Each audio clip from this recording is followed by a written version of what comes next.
Hello, in this lesson I will show you how to deobfuscate the crackme18 and then go ahead and crack it by patching.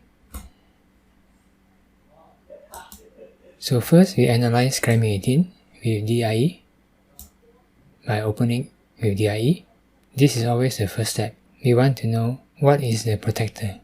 And now we see that the protector is confuser 1.9. Next, we just want to see what it looks like in dnspy.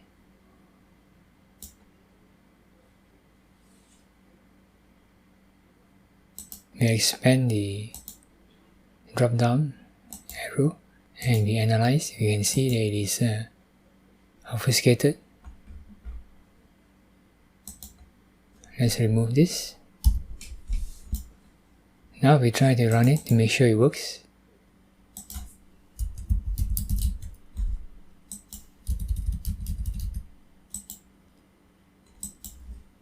It works. Now we shall try to deobfuscate it. So we make a copy first, Ctrl C, Ctrl V. Then we work on this. And we are going to use the DE4 tool. The DE4 has been installed in the previous lesson. We are using this version, .NET 4.5 version, DE4.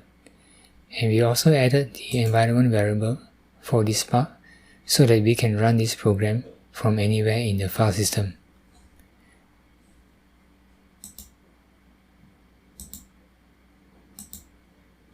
Alright, let's get started. So we copy this path, select it and copy. Then we open a command prompt by searching for it.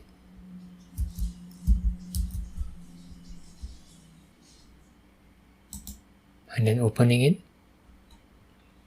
Then we go to this folder by typing cd and right click to paste the path we copied. So we're going to change to this directory, press enter, and let's clear the screen. Now we type dir to see the contents. And this is the obfuscated crackme18. Let's clear the screen. So to use DE4 we type DE4 followed by crackme18. Just type CR, press the tab key for auto completion. Now you're ready to execute DE4 to deobfuscate. So let's press enter.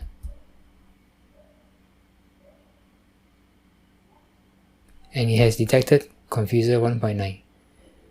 Doing the cleaning, renaming all obfuscated symbols, and saving the output to a new file called crackme18 clean.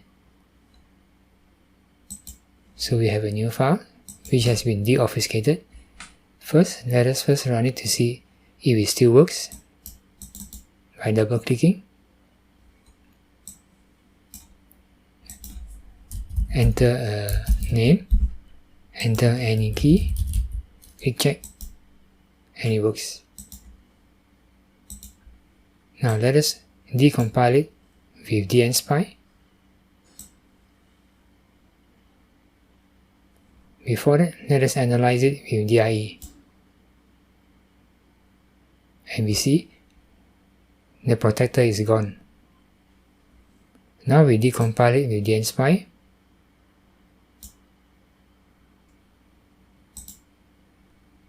And we can see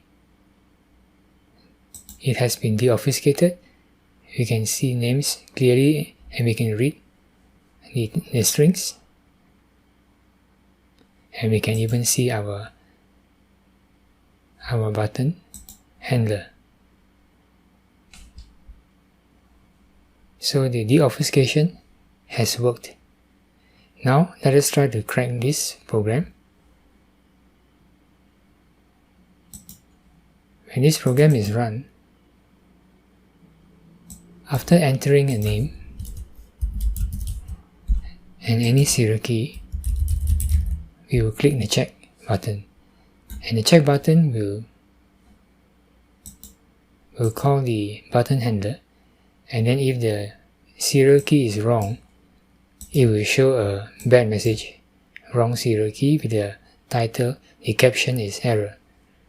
So this is coming from here, wrong serial key. In the previous lesson, I taught you that one of the ways to patch it is to reverse the logic here by putting a not operator. And how we did that was to right click this line and then edit the method.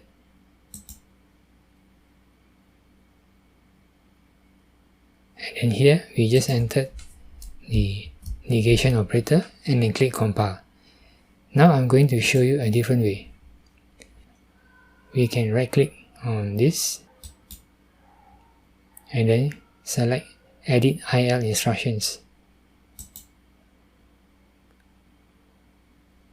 and we can look for the part where the error message is going to be shown.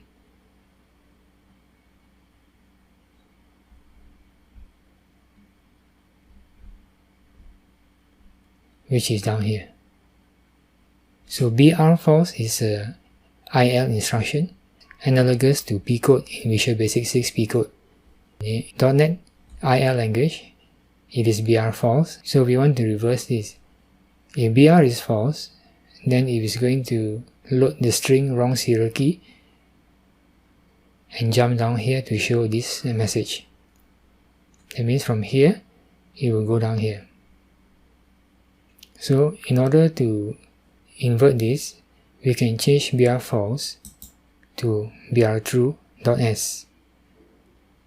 If this is BR false.s, to invert it, we use BR true.s.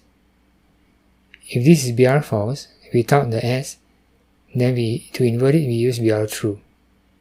So in this case, we are going to invert it to BR true.s, like this. So now we are reversing the jump, and then we click OK, and now we can exit this program. One way to exit the program, in order to force it to patch, right click is, and then remove CrackMe18. So when you click remove CrackMe18, it warns you that the file hasn't been saved. Do you want to save it? Say yes. Another way is we can file save module, and then we can give it a new name, or you can override it. So these are the two ways. Now I'll show you the other way. Right click this, and then here remove CrackMe, and it says the file has been saved. Do you want to save it? Say yes. And you can overwrite this original file by clicking OK. Yes, so it's overridden the original file and remove it from here. Now we can close this and we can test. Just key in any name, any serial key, click on check, and you have successfully patched it. Now it is showing a good message. So this is how you deobfuscate a Confuser 1.9 protected file, and also how you crack it using patching. That's all for this lesson. Thank you for watching.